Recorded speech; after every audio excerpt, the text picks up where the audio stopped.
looking at you as an Igbo king, that means you stand solely for the people of the Igbo land. Do you allow other tribes from other places like Nigeria and other places right here in Ghana to come to you for assistance just in case they need any? Yeah, Jesus is the savior of the world, but he started from Israel. So the tribe that made me to sit where I am today is the Igbo tribe. Yeah. But remember that. Hey, my people, wonder shall never end. An Igbo man has been crowned king in Ghana. Yes, his name is Eze Chukwude Ihenetu. He has been crowned king in Ghana. Well, I'm surprised some Ghanaians are complaining, say, why would that happen? Why would that happen? These Igbo people, if they leave the whole world for now, I go take them. I don't know. Anyway, in this video, I'm going to allow you to watch the interview the man, Eze Chukwude Ihenetu, granted, and the things he said, concerning his crowning of being king in Ghana. And also, we are going to watch some of one of the complaints that a Ghanaian complains, say, why would that ever happen? Because this man we are talking about actually married a Ghanaian, and according to story, that he has been living in Ghana for a very long time. And so, with his wealth and his popularity, he deemed it fit to become Eze Ndibu na Ghana, meaning the king of Igbos in Ghana. Hey, please, my dear people, take a little time, watch this video, and then you drop your comment on the comment section. What do you think about this? Maybe very soon we are going to see Eze Ndibu na Cameroon, na Gabon, na Sierra Leone, and so on and so forth. We are going to see that. Please do well to watch this video. Then you drop your comment on the comment section. What to think about it, please. And looking at you as an Igbo king, that means you stand solely for the people of the Igbo land. Do you allow other tribes from other places like Nigeria and other places right here in Ghana to come to you for assistance just in case they need any? Yeah, Jesus is the savior of the world, but he started from Israel. So the tribe that made me to sit where I am today is the Igbo tribe. Yeah. But remember that I'm a Nigerian. Igbo is inside Nigeria. Yeah. And every Nigerian, every Igbo man will believe so much in ourselves. As soon as you cross the border, you are not seeing like Igbo again, like Yoruba again, like Hausa again, but you see like a Nigerian. So the throne of the diaspora Igbo throne in Ghana is protecting Igbos, defending Igbos, projecting Igbos, defending Nigerians, projecting Nigerians, and all tribes in Nigeria. In extension, also support everybody that comes around us, irrespective of the country where you're coming from and the tribe where you're coming from. There is a disturbing development creeping up in Ghana, and every well-meaning Ghanaian will have to sit up and grant me your attention for just a few minutes, ladies and gentlemen. A man born in Nigeria who settled in Ghana some decades ago and over time became well-respected leader among his tribesmen has now set up a kingdom for himself in our country, ladies and gentlemen. He is an Igbo man bearing the title Eze Chukwude Ihenetu. I hope I'm saying it right. He has the title Eze Indi Igbo Ghana, which translates King of Igbo people in Ghana. His tribesmen in Ghana crowned him this position and the title in 2012. And these are his images, ladies and gentlemen.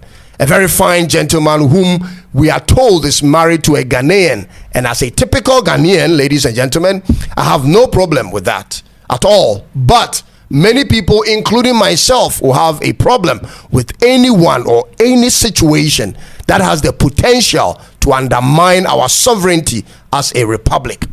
What has made our country livable for all people for many years is our hospitality towards one another and to foreigners, ladies and gentlemen. And that cannot be circumvented by any external tribe nor group of people.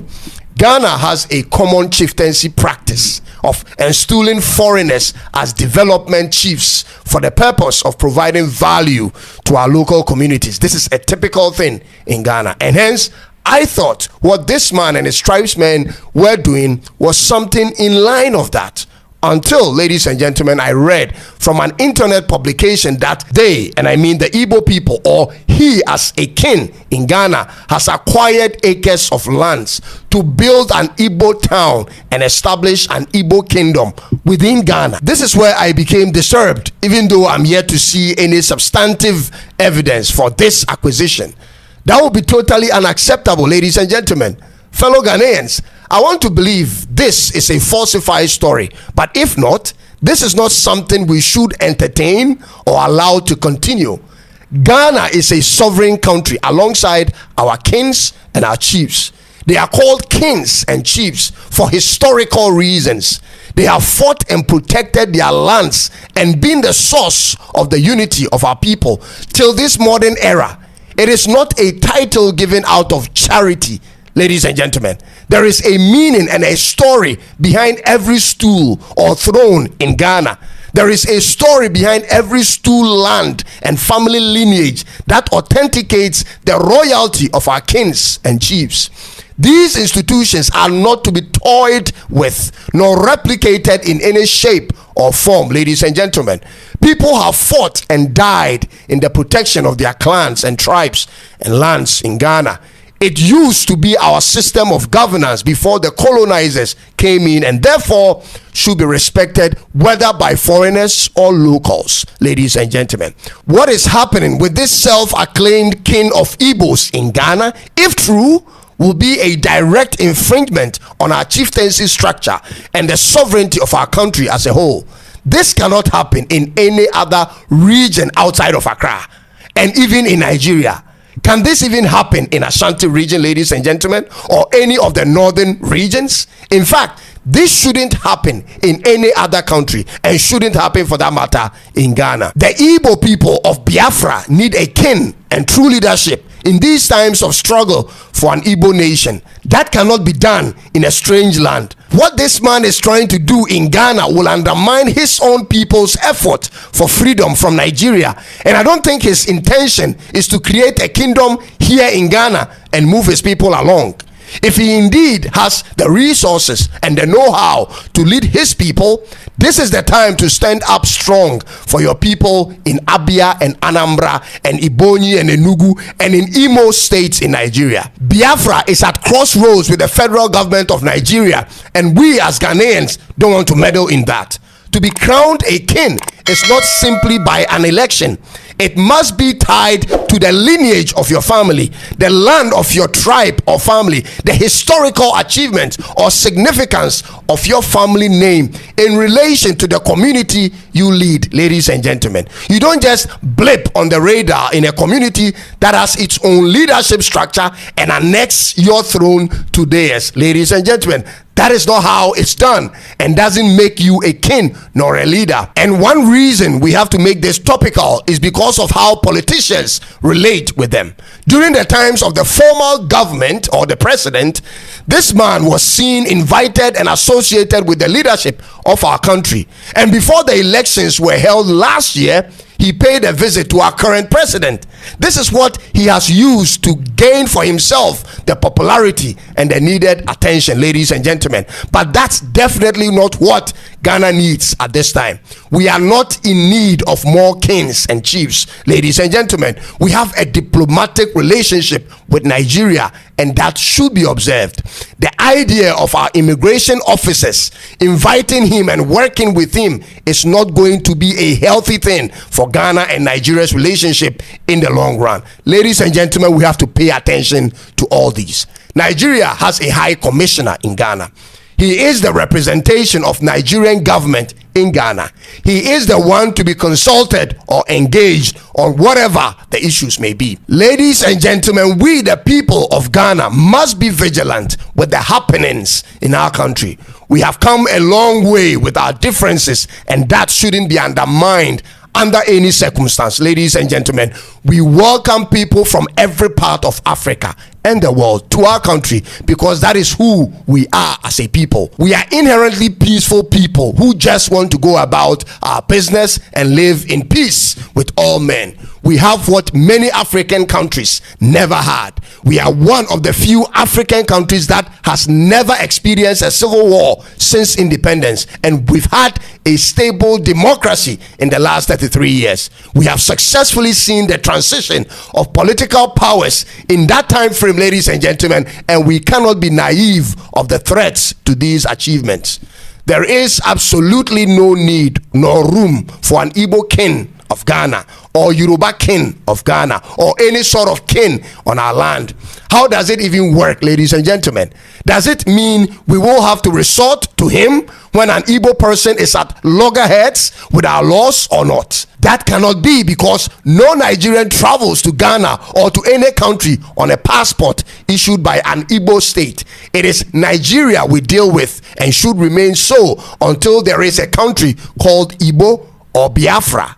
Nigeria is a friend and a strategic partner of Ghana, and that is how far it should go. A similar thing was happening in the Adan area in the Greater Accra region, when a group of Lebanese people bought lands and wanted to build a Lebanese community that will prohibit Ghanaians from accessing it, ladies and gentlemen.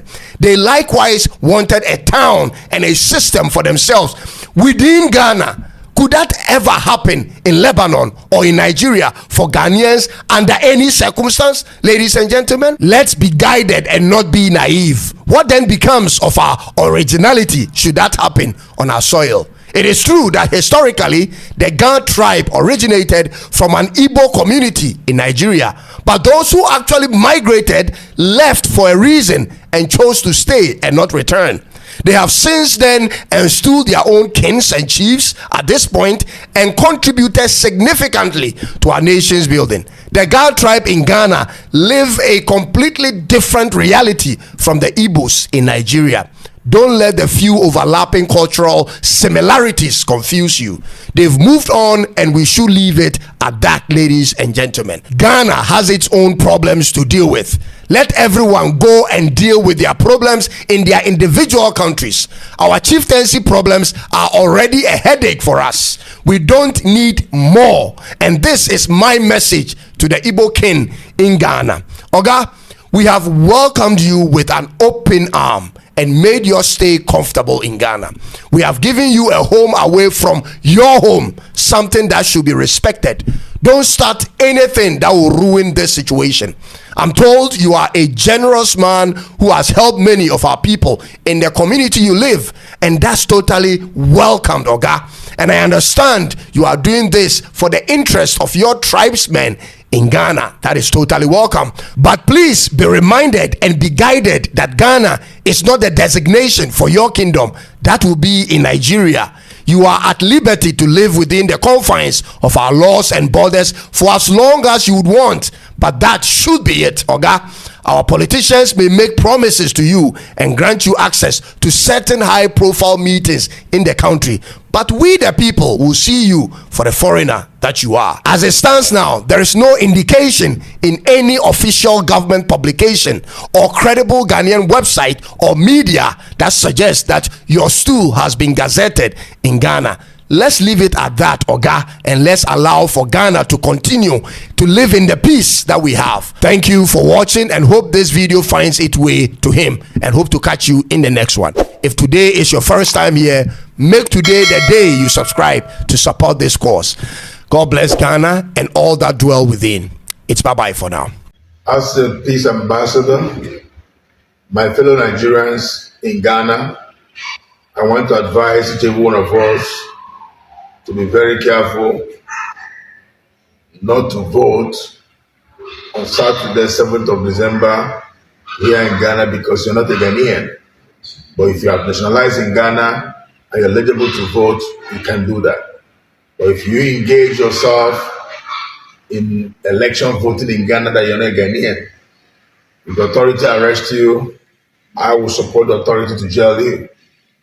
So please be careful anywhere you are, and just pray to God for God to make Ghana a great nation, for the election to go very well to the glory of God.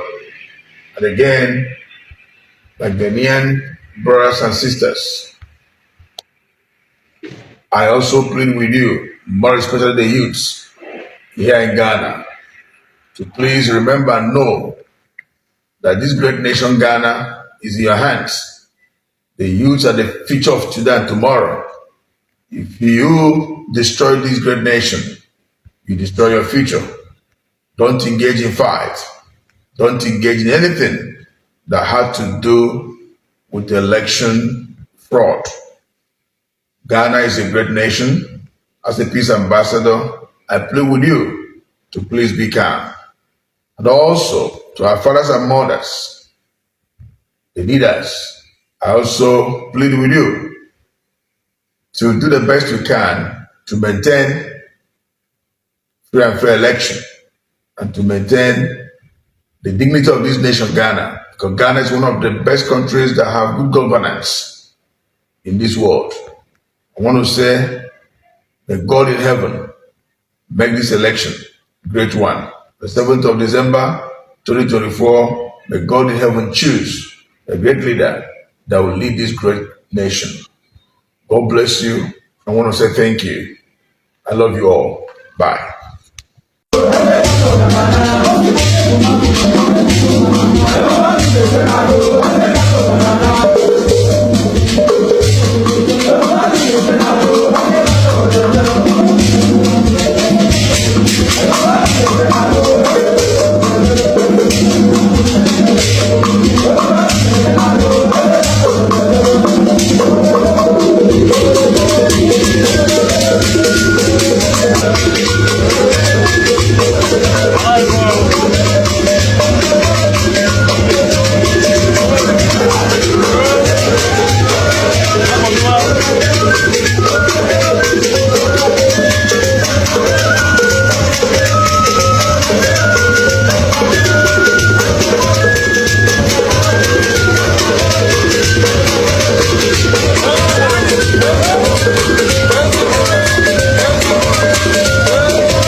So you have seen it. What do you think? Very well. Please do well to drop your comment on the comment section, all right? I'll see you in my next video. Thank you very much, and God bless you.